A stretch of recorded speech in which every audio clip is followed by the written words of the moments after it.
Bonjour et merci d'être avec nous pour Dimanche en politique, un dimanche qui sent la présidentielle avec le premier tour de la primaire de droite aujourd'hui. Mais à côté de cette compétition, il y a les candidats qui sont déjà certains d'y aller. Marine Le Pen en tête des sondages, pas de problème pour les 500 signatures cette fois puisque le FN a assez d'élus à lui tout seul. La présidente du FN n'est pas contestée dans son parti. Tous les sondages, je le disais, à 6 mois du choix final la donnent en tête. Mais le scénario est-il écrit d'avance? Le paysage n'est pas totalement en place. Marine Le Pen est notre invitée aujourd'hui. Merci d'être avec nous, je vous en prie. Entrez, merci. Être favorite, c'est un avantage ou un inconvénient ou un risque même dans les sondages? Non, mais c'est ni l'un ni l'autre. C'est l'expression de la volonté des Français d'avoir un véritable choix à la présidentielle. Et ça, c'est plutôt bon signe. Je pense que des millions de Français prennent conscience, après ces deux quinquennats qui se sont succédés, celui de Nicolas Sarkozy et celui de François Hollande, qu'en réalité, la politique menée a été la même, que les grands choix étaient les mêmes. Mais ça ne vous fait pas peur d'être en tête des sondages? Des fois, les sondages se trompent. Oui, non, mais bien sûr, mais moi je ne crois pas aux sondages comme si c'était une religion. Je vois une évolution et je m'appuie surtout dans mes analyses sur les résultats que nous avons obtenus aux élections, et notamment aux élections intermédiaires, qui montrent qu'il y a un socle extrêmement fort, extrêmement solide de Français qui souhaitent effectivement que le second tour se déroule avec deux choix qui sont très différents les uns des autres. C'est-à-dire un choix... C'est-à-dire le choix national, le choix de la patrie, le choix du refus de la mondialisation sauvage, de la maîtrise de notre frontière, de notre souveraineté. Et de l'autre côté, une vision post-nationale, c'est-à-dire des gens qui soient de droite ou de gauche, considèrent que la nation est un concept ringard, ancien, que toutes les protections qu'accorde la nation doivent être effondrées au bénéfice de cette fameuse loi du commerce qui est censée tout écraser sur son passage. On va parler de la primaire de droite. Les bureaux de vote ont ouvert ce matin à 8h. Ce soir, on connaîtra les noms des deux finalistes de dimanche prochain. Il y a du monde dans les bureaux de vote, on le voit ici à Auxerre. Les deux qui seront en compétition pour la présidentielle, on les connaîtra donc ce soir. Tout va dépendre du nombre de votants qui votent. C'est une première à droite. C'est un bel exemple de démocratie, non? Non, mais je crois que c'est surtout une très grande méconnaissance de la Ve République. Je vous rappelle que le général de Gaulle avait été interrogé sur ce concept de primaire et il avait dit qu'elle lui apparaissait totalement inadéquate. Il avait même été très cruel, il avait dit la primaire, ça consiste en réalité à choisir en gros le plus inodore, incolore et sans saveur. Bon. Et il disait il faut faire confiance au peuple, c'est au peuple de choisir, c'est pas aux partis politiques. Il n'a pas voulu que la présidentielle soit une élection de parti. Or aujourd'hui, on rétablit en réalité une forme d'élection gérée par les partis. C'est contraire à l'esprit de la Ve. Mais vous, au Front National, ce sont les militants du Front National qui choisissent le candidat ou la candidate en l'occurrence. Est-ce qu'il ne faudrait pas ouvrir un petit peu le champ? Mais les électeurs, encore une fois, je rappelle comment fonctionne la présidentielle. La présidentielle, ce ne sont pas des partis politiques qui présentent un candidat. Non, ça n'est pas vrai. C'est un candidat qui se présente, un candidat qui se présente et qui est soutenu par un ou plusieurs partis politiques. C'est ça la logique de la Ve. Mais vous êtes la candidate du Front National. Donc arrêtons de vouloir zapper le peuple. Non, mais Marine Le Pen, vous êtes bien la candidate du Front National. Non, je suis la candidate soutenue par le Front National. C'est ça la Ve République. Moi, je respecte, vous voyez, la République française. Il y en a d'autres qui en parlent, mais moi, profondément, je la comprends. Mais pas que le Front National. Et je la respecte. Pas que le Front National. Vous avez le soutien de qui d'autre? Ça veut dire d'autres partis. Mais nous verrons. Nous verrons. Je pourrais très bien demain, effectivement, recevoir le soutien de tel ou tel mouvement politique ou de telle ou telle, d'ailleurs, personnalité politique. Peut-être ça dépendra des résultats aussi un peu de la primaire. Alors justement, peut-être anticiperont la recomposition de la vie politique qu'en fait tout le monde pressent et qui interviendra soit avant la présidentielle, soit après la présidentielle. J'ai bien compris que c'est un résultat que vous attendez. Ça peut réorienter votre campagne, modifier votre campagne électorale selon qui sera le candidat final? Mais absolument, en aucun cas. En aucun cas. Moi, je cours dans mon couloir, je défends mes idées, mes convictions. On peut ne pas être d'accord avec moi, mais il y a au moins quelque chose qu'on doit m'accorder, c'est que je suis d'une grande cohérence, d'une grande pugnacité. Et donc, ça n'est pas moi qui m'adapte à eux. C'est bien souvent eux qui s'adaptent à moi. Vous avez remarqué que dans cette primaire, jamais ils n'ont autant parlé de sécurité, jamais ils n'ont été aussi opposés à la mondialisation sauvage, jamais ils n'ont parlé autant de protectionnisme. On va en parler. C'est nous qui sommes, en fait, c'est nous qui posons les thèmes du débat ils tournent autour des thèmes que nous portons, nous avons imposés. Anti-système, anti-parti politique quand il ne s'agit que des partis politiques, la République des partis, vous disiez. Est-ce que vous ne serez pas obligé un jour de venir à la primaire, vous, d'organiser une primaire? Mais est-ce que nous sommes obligés à chaque fois d'aller dans une forme de fascination pour les États-Unis? Parce qu'en fait, c'est ça. La droite est fascinée par le modèle américain. Moi, je suis fascinée par le modèle français. Mais par Donald Trump quand même, mais on en parlera tout à l'heure. Non, mais je suis fascinée par le modèle français. Pourquoi à tout prix vouloir ressembler toujours aux autres? Soit aux Américains, soit aux Allemands. Non, moi, je suis candidate à la présidence de la République française. Je la respecte. Je la défends. Et la Ve République, il n'y a pas de raison de changer de République. La Ve République, c'est un bon système. Oui, c'est un bon système. Elle peut être améliorée. Et moi, je proposerai d'ailleurs quelques modifications par référendum de la Constitution, mais je n'en bouleverserai pas. Sur quoi, par exemple? Par exemple, sur la priorité nationale. Je pense que sous l'influence de François Mitterrand, cette priorité nationale a été écartée. Et il me semble que, comme dans beaucoup d'autres pays, les Français doivent pouvoir avoir une priorité d'accès dans leur pays au logement. Et vous souhaitez que ça entre dans la Constitution, ça, par exemple? Oui. Il y a autre chose que je souhaite faire intégrer dans la Constitution, c'est la République ne reconnaît aucune communauté pour éviter la dérive communautariste qui fait tant de mal. Et ce serait par référendum, ça? Bien sûr, bien sûr. Là encore, je rappelle que dans la Ve République, dans la volonté de son concepteur, c'est le référendum qui devait être organisé et le vote par le Congrès qui devait être en matière de révision constitutionnelle. L'exception, ils ont inversé une fois de plus ce concept. Ils ont peur du peuple, c'est pour ça. On parle de la France qui sera le porte-drapeau de la France. Ça nous amène au salon Made in France qui a lieu à Paris ce week-end. Alors c'est vraiment l'endroit où tout le monde doit se montrer. C'est le nouveau salon d'agriculture. Et on est allé interroger quelques visiteurs.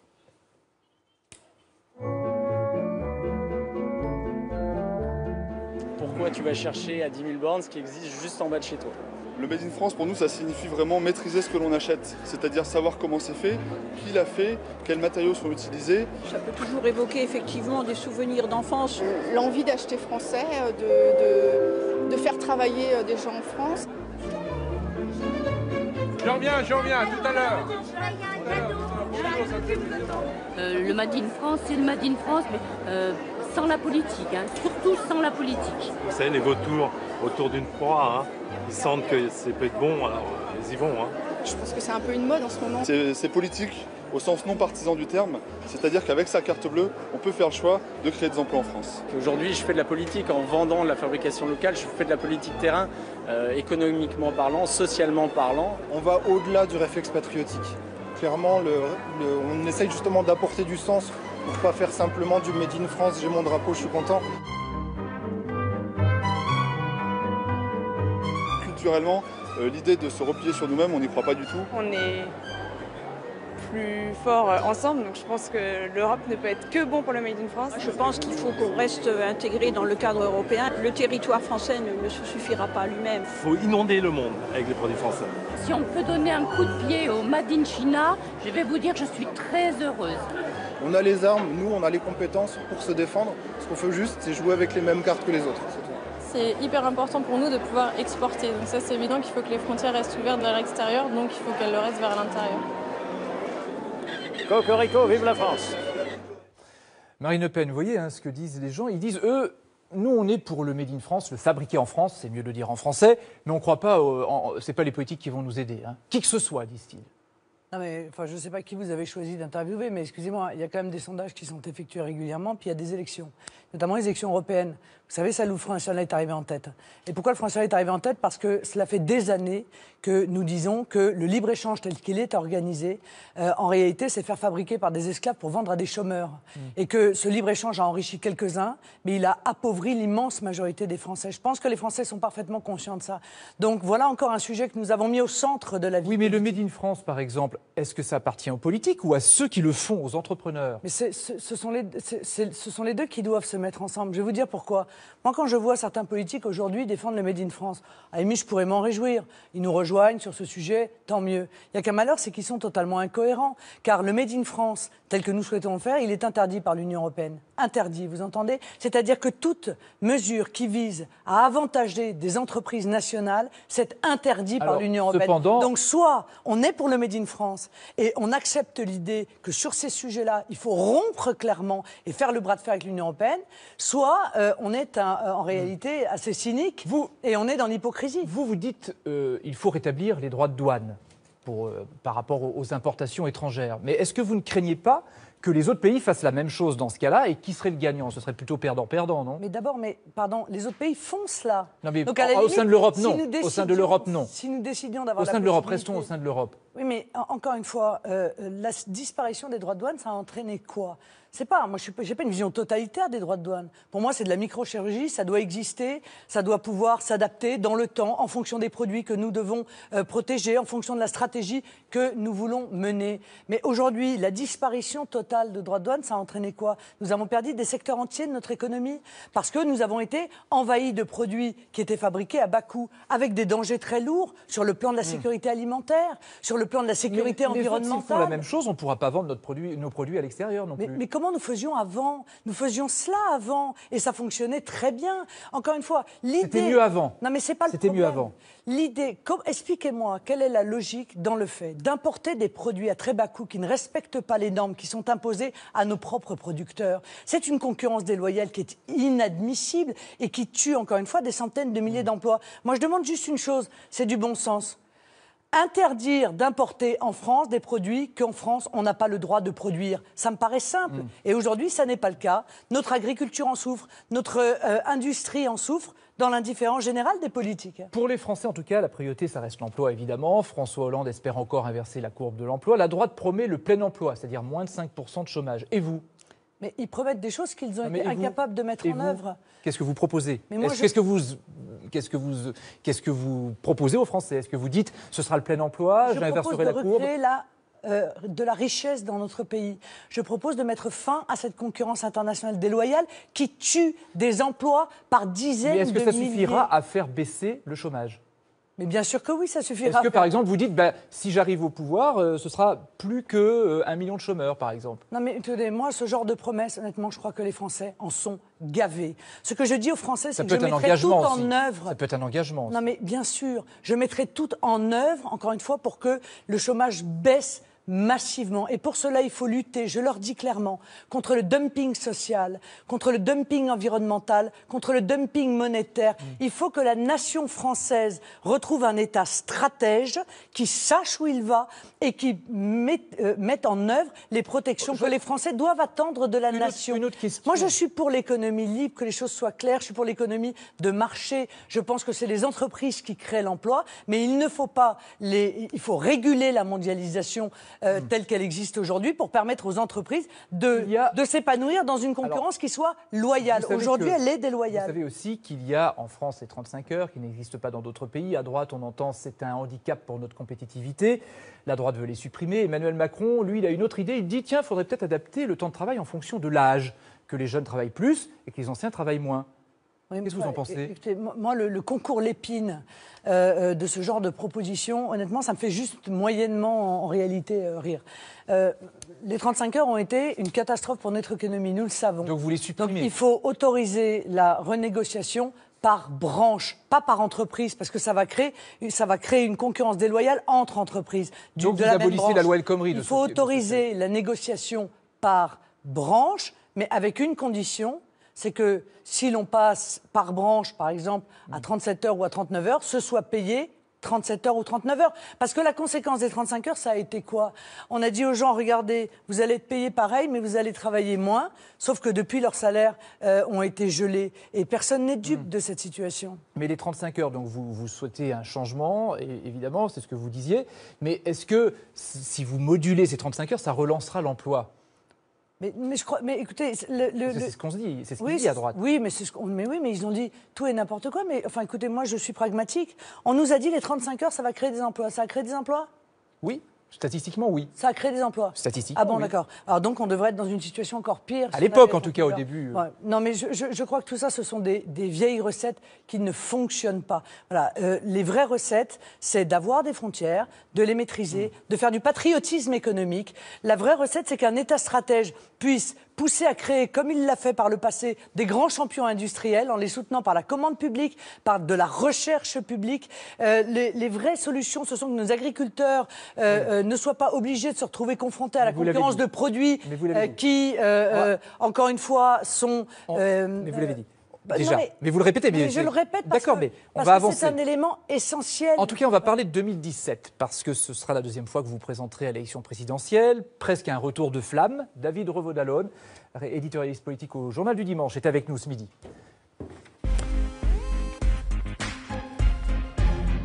Bonjour David. Avant de vous laisser la parole, 2012-2017, 5 années qui font l'objet d'un documentaire de Emmanuel Blanchard qui sera diffusé sur France 3 en janvier, dont voici un extrait en avant-première. Le clivage qui sépare les deux fronts prend rapidement la forme d'une rivalité entre le numéro 2 du parti et la dernière née des Le Pen. Je ne suis pas interchangeable avec Florian, je pense que ça n'aura échappé à personne. J'ai pas les mêmes centres forcément de priorité. On n'a pas tout à fait la même analyse d'ailleurs sur l'actualité, sur tout. Oui, il y a 2-3 nuances, sensibilités. On le sait, la presse y revient avec ses gros sabots régulièrement, mais ça reste vraiment marginal. Probablement cette différence réside-t-elle sur le fait que Florent Philippot ne fait pas des sujets sociétaux l'une de ses priorités. Après tout, c'est son droit. Moi, je considère que c'est un sujet essentiel. Mariage homosexuel, droit à l'avortement, rôle de l'État dans l'économie, conception de la laïcité. Les sujets de désaccord ne manquent pas.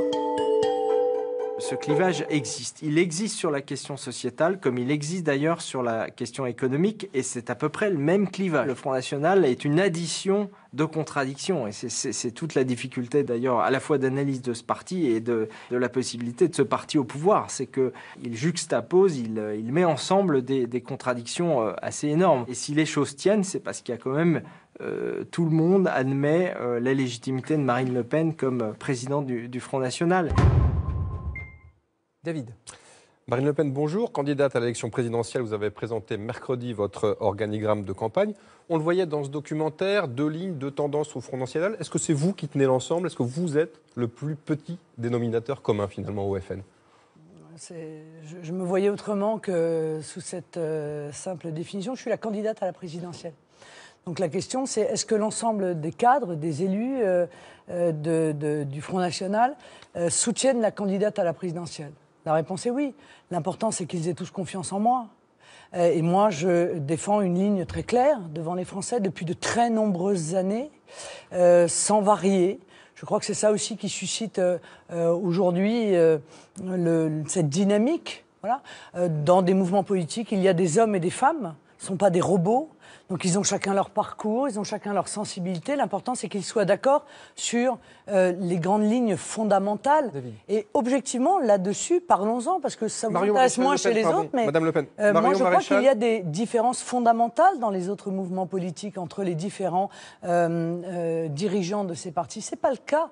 En l'occurrence, au Front National. Alors justement, je ne sais pas ce que c'est 2 lignes, je ne les vois pas, moi, je ne conçois pas qu'il y ait 2 lignes. Il y a une ligne au Front National, c'est celle que je porte. David, on voyait Marion Maréchal Le Pen dans ce documentaire, elle ne figure pas dans votre équipe de campagne, elle était en Russie cette semaine. Qu'est-ce que ça veut dire? Est-ce qu'elle est mise à l'écart ou est-ce que c'est une bouderie de sa part? Monsieur Revaud-Dallon, il faut travailler un petit peu. J'essaye de travailler. C'est vrai. Oui. Alors, il aurait fallu lire la liste du comité stratégique de campagne où, évidemment, Marion Maréchal Elle n'était pas là, cependant. n'était pas présente. L'équipe stratégique, mais qui est vraiment autour de vous. Non, mais... Elle n'est pas la plus proche de vous dans cette équipe de campagne. Monsieur Revaud-Dallon, Marion a été invitée il y a un certain nombre de semaines à faire une conférence devant une grande université à Moscou, à rencontrer un certain nombre de députés de la Douma. Elle est donc allée à ce voyage. Heureusement, c'est bien. Donc elle ne pouvait pas être présente à l'inauguration. C'est pas grave. Je sais que vous essayez d'y voir des choses, des problématiques. Il n'y a pas de problème. Ne vous en déplaise. Je sais que ça vous rend triste. Ça faisait longtemps. Jean-Marie Le Pen, président d'honneur, doit le rester selon la justice. On sait que vous n'êtes pas très contente de cette décision. Comment ça va se passer concrètement dans cette campagne? Est-ce qu'il va faire cette campagne à vos côtés? Monsieur Rodin, Jean-Marie Le Pen est aujourd'hui exclu du Front National. La justice a entériné cette exclusion. Mais il est président d'honneur. La page est tournée.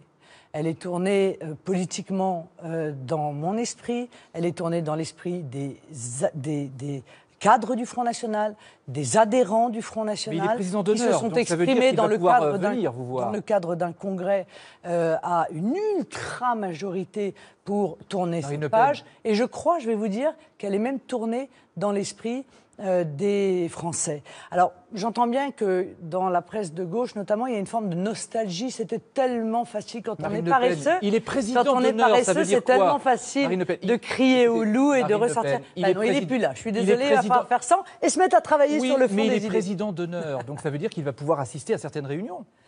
Non mais écoutez, laissez-nous régler cette problématique. Mais comment vous allez le régler? Non mais laissez-nous régler cette problématique. Encore une fois, tout ça se réglera sans difficulté. L'important, c'est que politiquement, la page soit tournée. D'accord, donc à vous en croire, pas de Jean-Marie Le Pen dans cette campagne. Vous avez été, vous en avez parlé un petit peu tout à l'heure, l'une des plus enthousiastes dans la classe politique française après le résultat des élections américaines. Est-ce que vous ambitionnez finalement d'être la Trump française ? Encore une fois, je n'ai pas, moi, de fascination pour des modèles étrangers. Vous voyez, je ne me caractérise pas en fonction des autres. Voilà. Ce que j'ai dit, dès avant d'ailleurs que M. Trump soit désigné à la primaire de son mouvement, c'est qu'il m'apparaissait que les positions qu'il prenait étaient des bonnes positions pour notre pays. C'est-à-dire que s'il les met en œuvre, la France y gagnera. Alors que si Hillary Clinton avait gagné, eh bien les conséquences pour la France auraient été, à mon avis, très mauvaises. Notamment sur ce traité de libre-échange entre les États-Unis et l'Union européenne, qui, s'il était appliqué, serait absolument ravageur pour notre économie, pour nos agriculteurs, mais aussi sur les positions qu'il prend en matière internationale. Madame Clinton a porté la guerre partout. Elle a contribué à mettre les fondamentalistes islamistes avec l'aide de Nicolas Sarkozy. Vous êtes plus rassuré avec Donald Trump ? Avec l'aide de Nicolas... Oui, tout à fait. Ah bon ? Oui, parce que... Oui, bien sûr. Je suis beaucoup plus rassuré, car je pense qu'il veut rompre avec cette politique d'ingérence systématique des États-Unis qui se concevait comme étant les gendarmes du monde et qui, encore une fois, ont contribué très largement au déséquilibre du monde et à la montée en puissance des fondamentalistes. C'est intéressant, Madame Le Pen, parce que c'est quand même une rupture dans l'histoire de votre mouvement qui n'a jamais été ni atlantiste ni franchement pro-américain. Est-ce qu'il y a un changement de modèle là, avec cette victoire de Trump ? Mais tout est en train de changer, Monsieur Revedal. Tout est en train de changer. Vous ne le voyez pas, vous ne voulez pas le voir. Tous les équilibres du monde sont en train de changer. Et je vais vous en donner un exemple. On m'a dit pendant longtemps, vous êtes isolé sur la scène internationale. Eh bien, je peux vous dire que avec Monsieur Trump, élu aux États-Unis, avec Madame Theresa May, élue en Grande-Bretagne, qui met en œuvre un très grand nombre de propositions que je défends depuis de nombreuses années, et avec le président russe, avec peut-être le futur président autrichien, avec le groupe de Visegrad, eh bien, je ne me sens plus du tout isolée. Mais au milieu, il y a Angela Merkel. Voilà. Il y a Angela Au Merkel contraire, au milieu. Je crois que nous organisons, oui, mais elle est isolée. De plus en plus. Et elle est isolée avec ceux qui continuent à la défendre. Mais elle est la femme forte de l'Europe aujourd'hui. Nous avons enregistré le camp patriote, une incroyable victoire idéologique. C'est à nous maintenant de la transformer en victoire politique. Et c'est tout l'enjeu des élections présidentielles. Si l'on revient à la France, la procédure de destitution de François Hollande a été lancée par des députés de droite. Est-ce que vous approuvez cette initiative ? Mais je la trouve, comment dire, un peu ridicule. Je vais vous dire pourquoi. Parce que je pense que François Hollande sera destitué par les Français le 23 avril prochain. Donc tout ça, c'est un peu du vent pour faire parler de soi. Parlons plutôt des sujets fondamentaux, c'est-à-dire des grands choix. Qui est d'actualité, qui concerne le journal de David. Appel des artistes dans le journal du dimanche à stopper le Hollande bashing. Est-ce que vous estimez que l'on va trop loin dans la critique de l'homme et aussi dans le dénigrement de la fonction présidentielle aujourd'hui ? Mais il a été le premier, en réalité, à effondrer, après Nicolas Sarkozy, la fonction présidentielle.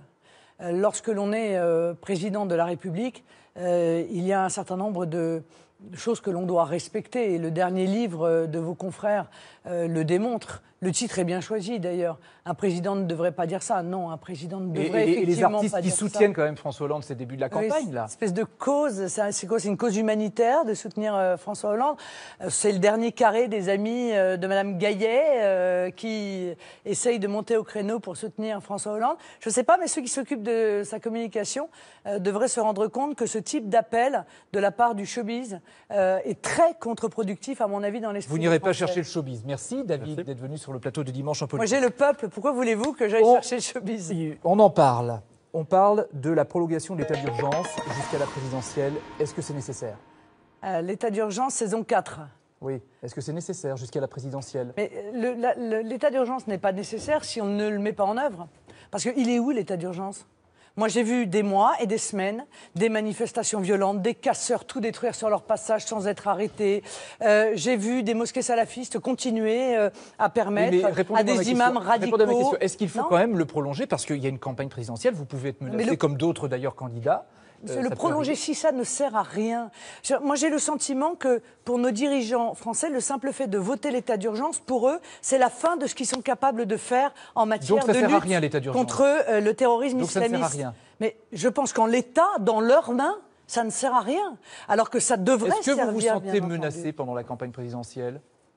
Enfin, moi, à titre personnel, je ne me sens pas, je n'ai pas de peur physique de cela, mais incontestablement, il y a des menaces, bien sûr, qui pèsent sur moi et sur d'autres. Bien sûr, évidemment, le Front National a été directement menacé dans un journal, dans le journal de Daesh, etc.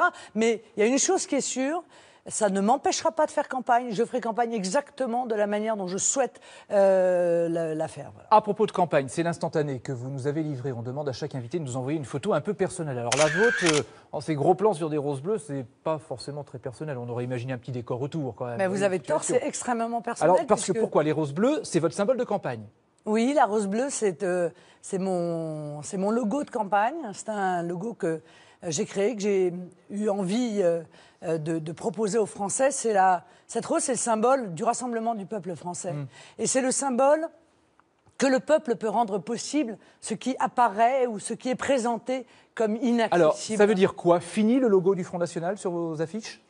On revient au début de cette émission? Non, on conclut. L'élection présidentielle n'est pas une élection de parti. Non, mais parce que ce n'était pas ma question au début. Donc jamais... Est-ce qu'il n'y aura pas le logo du Front National sur vos affiches? Mais il n'y avait pas le logo du Parti Socialiste sur les affiches du candidat soutenu par les socialistes, ni du candidat soutenu par l'UMP. La présidentielle, c'est la rencontre entre un homme et une femme et le Marine Le Pen, peuple. il n'y aura donc pas le logo du FN sur vos affiches? Non, monsieur, il n'y aura pas le logo du Front National, car ça n'est pas une élection de parti. Est-ce que c'est une première étape avant le changement de nom du Front National? Mais vous voulez toujours voir demain. Bah oui. Le Front National, il va rentrer en législative. Il aura la flamme sur les affiches des législatives, des candidats aux législatives. Évidemment, j'en suis très heureuse. Tout le monde y est attaché. Mais la présidentielle, c'est autre chose. Est-ce que vous ne craignez pas, malgré tout, désorienter des militants? L'objectif d'une présidentielle, vous voyez, c'est de rassembler une majorité présidentielle. Oui, est-ce que vous ne craignez pas désorienter des militants qui, eux, sont attachés à la flamme et qui brandissent le drapeau bleu-blanc-rouge, pas que le bleu, justement, dans les meetings? Mais vous croyez que je ne brandis pas le drapeau bleu-blanc-rouge? Est-ce que vous ne craignez pas juste de désorienter? Le drapeau bleu-blanc-rouge, je l'ai dans le cœur, je l'ai dans la tête à chaque minute de mon existence, parce que c'est pour ce drapeau bleu-blanc-rouge que je me bats. Voilà. Mais nous devons constituer une majorité présidentielle. Au-delà du Front National, des gens vont nous rejoindre avant... Oui, mais vous pouvez désorienter des historiques du Front National qui ne se reconnaissent pas dans ce logo. Personne ne sera désorienté, car ils savent que la candidate qu'ils soutiennent est une candidate patriote qui se battra au nom du peuple. Et c'est ça le sens du combat que nous menons. Merci Marine Le Pen d'avoir accepté notre invitation dans Dimanche en politique, à retrouver sur Plus, le site France Info, sur le compte Twitter de l'émission. Catherine Matoche prend ma place pour l'actualité de la mi-journée.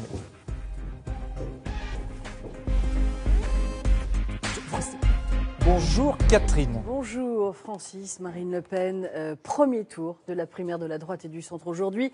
Les quelques 10 000 bureaux de vote sont ouverts depuis 8 h ce matin, fermeront à 19 h. Premier renseignement, il y a beaucoup de monde, ces images ce matin dans les villes d'Auxerre, Amiens, Antibes et Lyon. À noter que plusieurs personnes n'ont pas pu voter car leur nom n'apparaissait pas sur les listes. Il faudra attendre la fin du scrutin pour mesurer l'étendue de ces difficultés.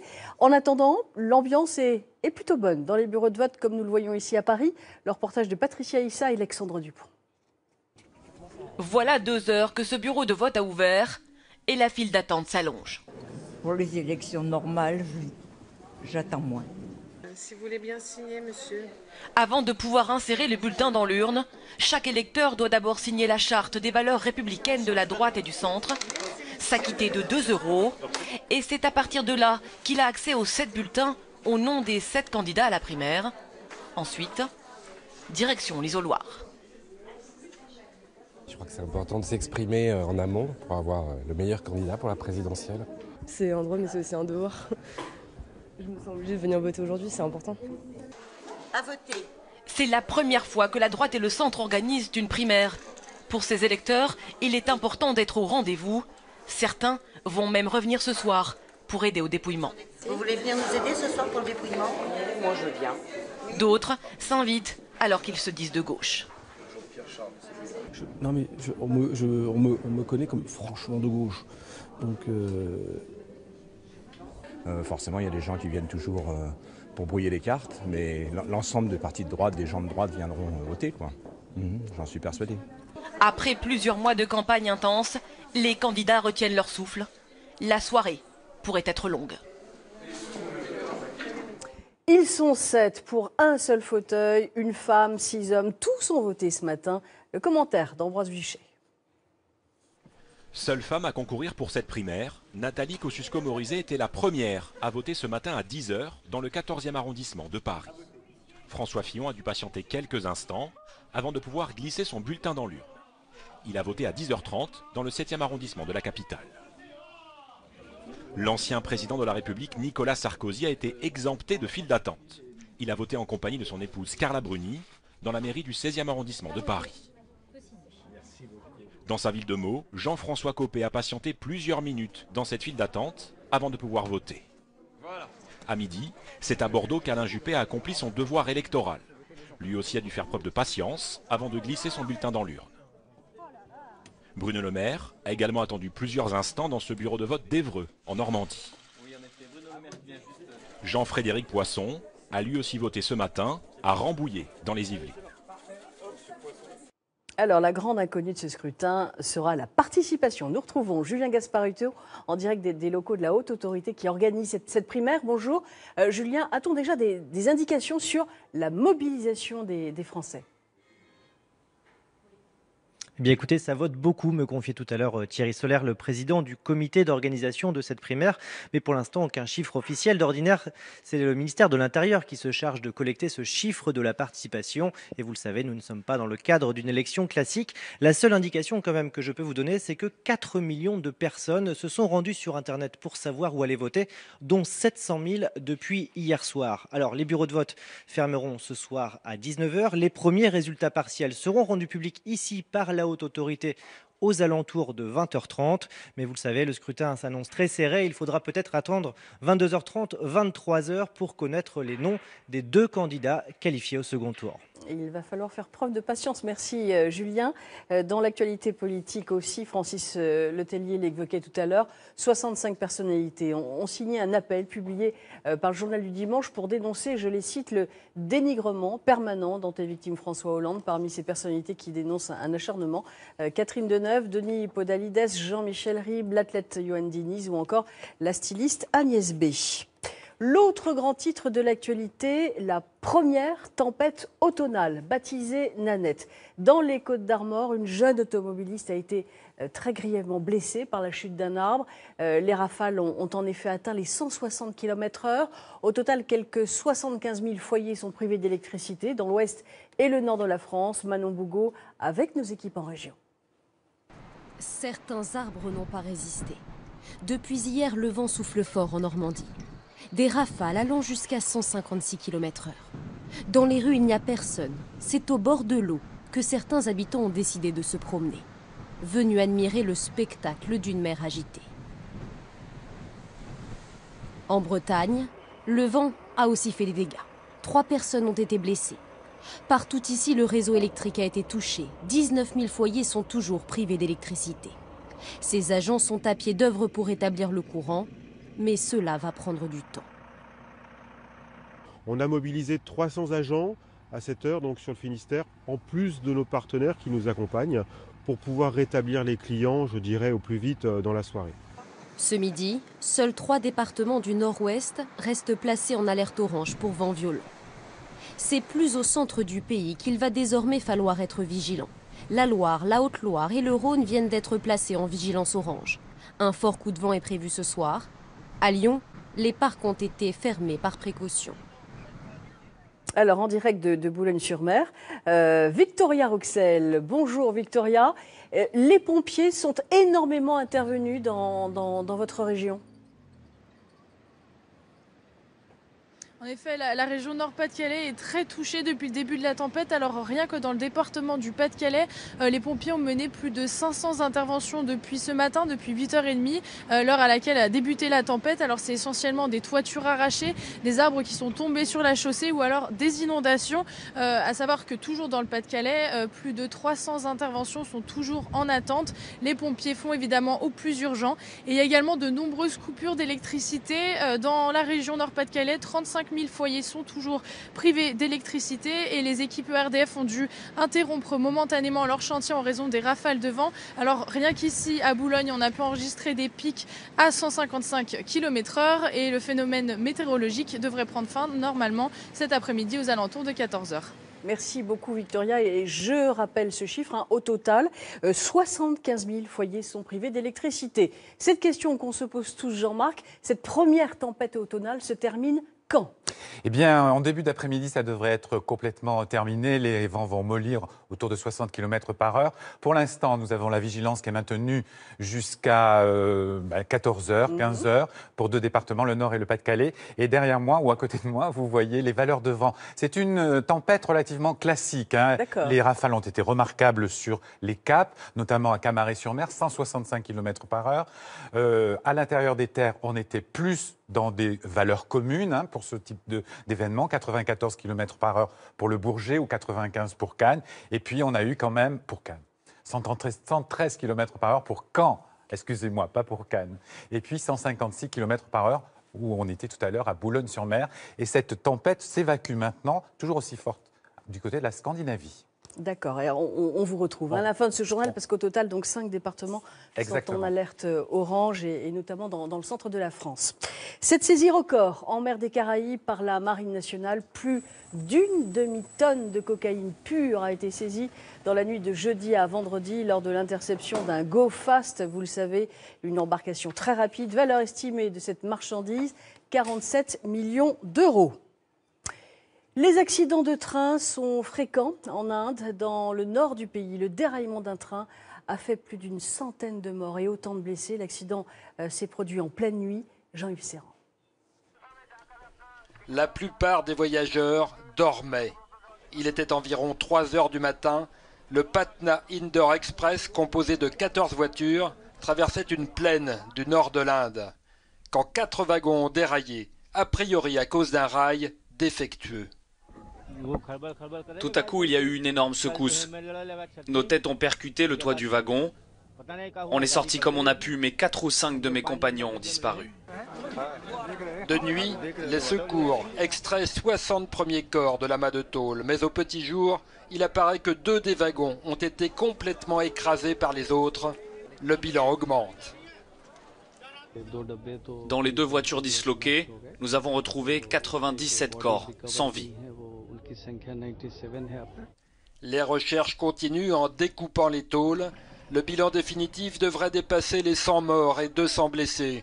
C'est l'accident de train le plus meurtrier depuis 2010 en Inde, où le réseau ferré transporte 23 millions de passagers par jour. Ils sont enfin arrivés cette nuit à bord de la Station spatiale internationale, les 3 astronautes, parmi lesquels le Français Thomas Pesquet, dont c'est la première mission dans l'espace. Un grand moment, donc, Marine Brossard. Arrimage réussi pour Soyouz. 1h30 heure française, Thomas Pesquet et ses compagnons sont accueillis par les astronautes de la Station spatiale internationale. Serré pendant 2 jours dans un habitacle de moins de 8 mètres carrés, l'équipage a parcouru 34 fois le tour de la Terre. L'astronaute français a été ébloui par le spectacle.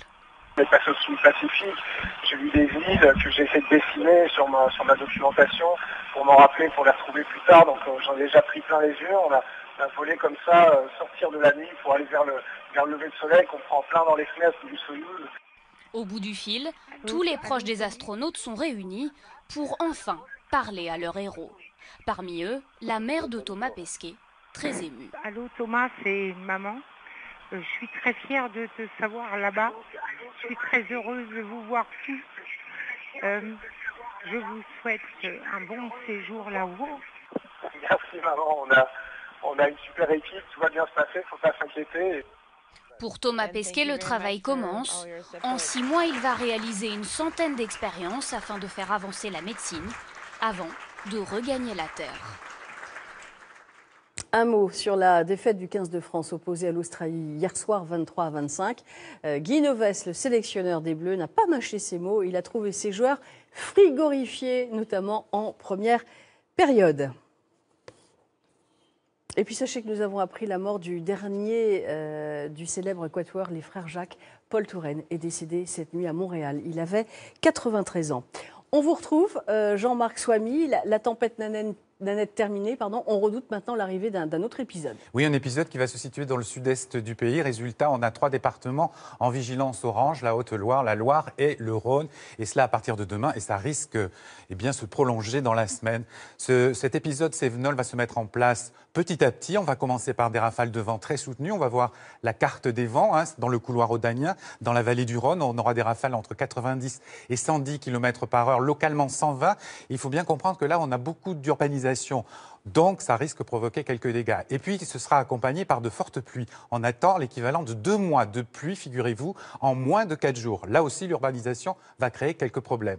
Je vous propose de regarder les cartes de la tendance de la semaine et on va voir qu'effectivement, cet épisode va se dérouler jusqu'à jeudi avec un basculement d'est vers l'ouest et une réactivation justement jeudi. On attend beaucoup d'eau, soyez extrêmement prudents et restez fidèles au bulletin météo pour suivre l'évolution de cet épisode Cévenol qui se met en place dès ce soir. On restera fidèle. Merci Jean-Marc. On se retrouve ce soir pour le 19-20. Passez un très bon dimanche après-midi.